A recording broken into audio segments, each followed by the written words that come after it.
जय मसीह की मेरे सभी मसीह भाई बहनों, कैसे हो आप सभी। आज हम पढ़ेंगे प्रकाशित वाक्य की पत्री 3 अध्याय का पहला वचन में। और सरदीस की कलीसिया के दूत को यह लिख कि जिसके पास परमेश्वर की 7 आत्माएं और 7 तारे हैं, यह कहता है कि मैं तेरे कामों को जानता हूँ कि तू जीविता तो कहलाता है पर है मरा हुआ। फिर आगे पढ़ेंगे मेरे प्रियो प्रकाशित वाक्य की पत्री 4 अध्याय का 5 में। और उस सिंहासन में से बिजलियां और गर्जन निकलते हैं और सिंहासन के सामने आग के 7 दीपक जल रहे हैं। ये परमेश्वर की 7 आत्माएं हैं। हालेलुया। मेरे दोस्तों, आज का मैसेज डीप है। जैसा कि आप अभी प्रकाशित वाक्य को पार्ट में सुन रहे हो, जिसमें हर पार्ट में अलग अलग मैसेज होता है, लेकिन मैसेज बड़ा होने के कारण मुझे पार्ट का भी पार्ट्स बनाना पड़ रहा है, क्योंकि जो भेद होता है एक बाइबल का वचन का, वो काफी डीप और लंबा होने के कारण वीडियो लॉन्ग हो जाती है।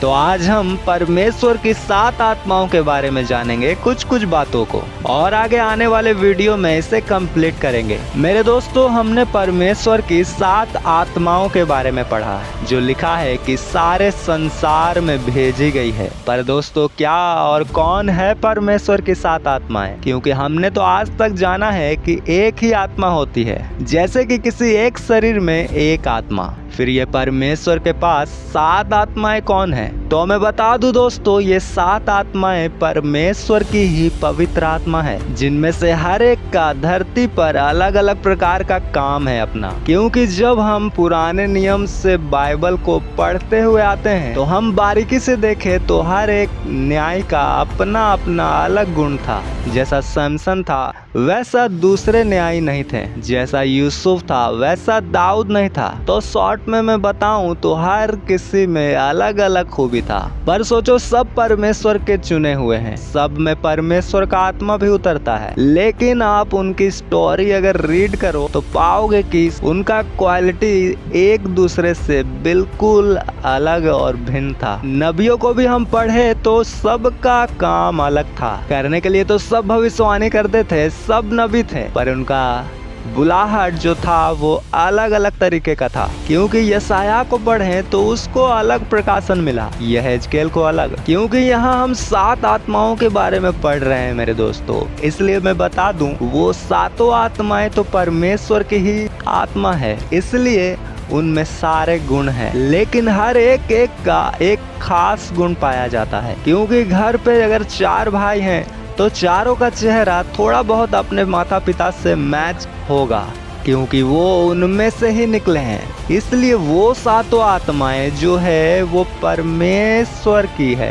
और परमेश्वर से ही निकली है। इसलिए उनमें से हर एक के पास 7 आत्माओं की खूबी थोड़ी बहुत पाई जाती है। लेकिन उन एक 7 का भी अपना अपना क्वालिटी है। हिंदी में मैं बताऊं तो उनका एक खासियत है, खूबी है। उम्मीद है कि आप समझ पाओगे। और जितने लोगों को और भी ज़्यादा डिटेल में जानना है वो मुझे ईमेल कर सकते हैं। चैनल के अबाउट सेक्शन में ईमेल एड्रेस मिल जाएगा आपको। तो दोस्तों, ऐसे हम आत्मा कहें तो एक आत्मा तो हम इंसानों को भी दिया है खुदा ने अपने ही अंदर से निकाल कर, जो सबके पास है, धर्मी हो या अधर्मी। तो ये भी तो परमेश्वर के अंदर से निकला है। तो क्या ये भी पवित्र आत्मा है? नहीं, क्योंकि बाइबल कहती है जब हम मसीह को ग्रहण करते हैं तब हमें पवित्र आत्मा मिलता है। हालेलुया। तो अगर हमारे अंदर पहले से पवित्र आत्मा परमेश्वर देते हैं तो उनको बाद में हमें देने की क्या जरूरत पड़ती। लेकिन मनुष्य में परमेश्वर के ही अंदर से जो आत्मा निकला है, उसी कारण से मनुष्य का गुण परमेश्वर से मिलता जुलता है। इसलिए हर एक इंसान का वर्ड जो मुंह से निकलता है उसके लिए श्राप और आशीष का कारण बनता है। आगे बढ़ेंगे योएल नबी की पत्री 2 अध्याय का 28 को।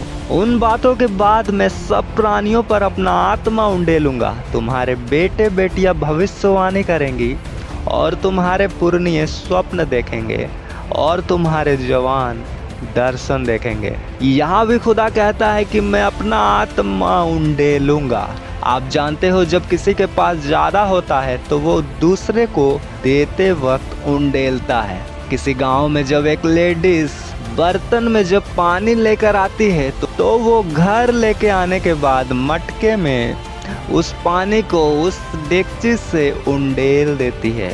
तो कहने का मतलब है अगर एक ही आत्मा होता तो परमेश्वर यहाँ कहते मैं अपना आत्मा सबको दूंगा, उनमें अपना आत्मा उतार दूंगा, लेकिन खुदा ने कहा मैं अपना आत्मा उंडेल दूंगा। हालेलुया। तो दोस्तों मैं बिना देरी किए अब आपको सातों आत्माओं का क्वालिटी खूबी बताऊंगा, और वो भी वचन के साथ दिखाते हुए।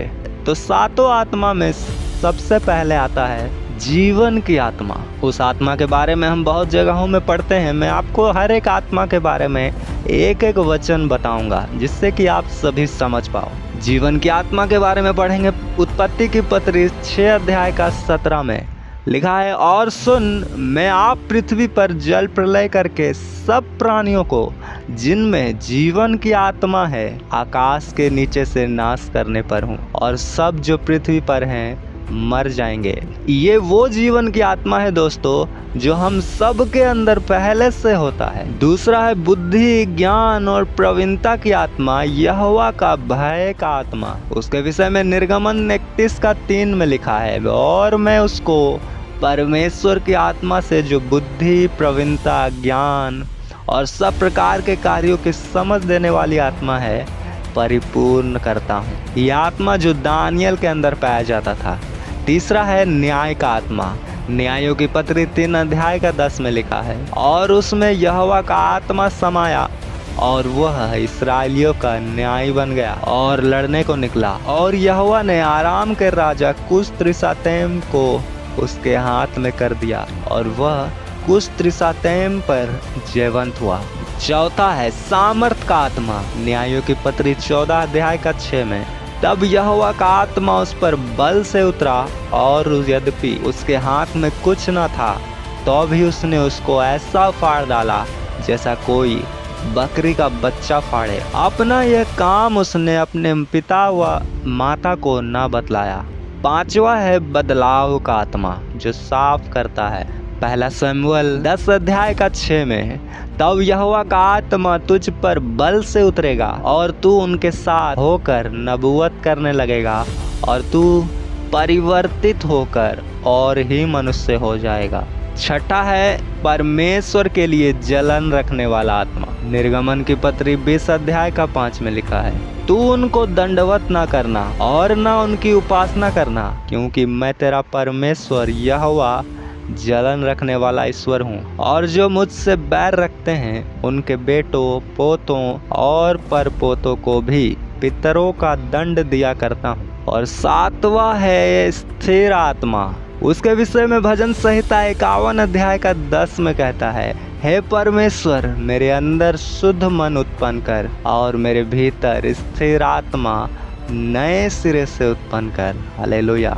अब दोस्तों इन्हीं सब बातों के इर्द गिर्द सारा बाइबल घूमता है, और ये भेद खुद में गुप्त रखता है, और इन आत्माओं का नाम है पवित्र आत्मा। मेरे दोस्तों ये आत्मा आज भी हम देखें तो सब में पूरा का पूरा नहीं है, इसलिए परमेश्वर ने कहा था कि आत्मा में बढ़ते जाओ और सिद्ध बनते जाओ। मेरे प्रियो, आपने पढ़ा होगा कि लिखा है, हर एक आत्मा का विश्वास मत करो परंतु हर एक आत्माओं को परखो। यहाँ से भी हमें संदेश मिलता है कि अगर 2 ही आत्मा होता, शैतान का और परमेश्वर का, तो परमेश्वर हमें कहते पवित्र आत्मा और बुरे आत्मा को परखो, दोनों आत्मा को पहचानो।